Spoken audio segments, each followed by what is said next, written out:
I just want to know what it was like to be you or to be your leadership team 2006 to 2008. What was it like to be here? I mean, this is a company that's gone up 20% per year in value since going public in 1992, and then to see nearly 90% of that, of the valuation of the business evaporate over a 2-year period.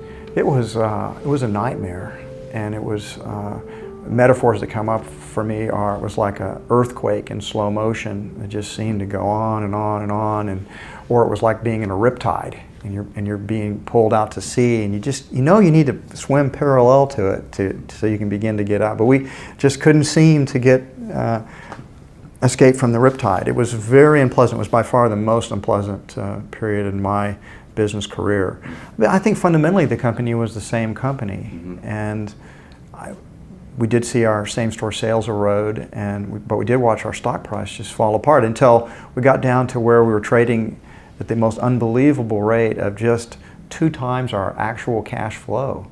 It was like it was the greatest bargain. I just didn't have any cash, or I'd have been buying stock. One of the disadvantages of not taking a salary, and when we suspended dividends, and I was like illiquid. I was illiquid, and I needed to have some cash to live on, so to speak. So I had to sell some other assets, also at unfavorable prices, I might add. Big learning for me on that is don't ever be in that situation again. My father told me before he passed on, he was... Your father was an accountant? He was an accounting professor at Rice for 19 years, but he ended up running a public company, a hospital management company called LifeMark. Before that was merged out of existence in 1984.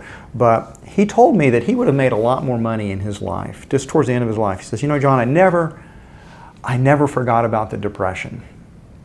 And I said, "Yeah, there's never going to be another Depression." Because he always was very conservative, always kept a lot of money and cash, and he just never wanted to be caught in some kind of liquidity crisis. And I always poke fun of him. I said, "That's never going to happen again, and you've just let go of amazing upside, and you could have made so much more money." And I can tell you, though, when that happened in 2008, when our stock got down to like $7 or $8, my dad's words were ringing in my head, which was, "Oh my God, he was right."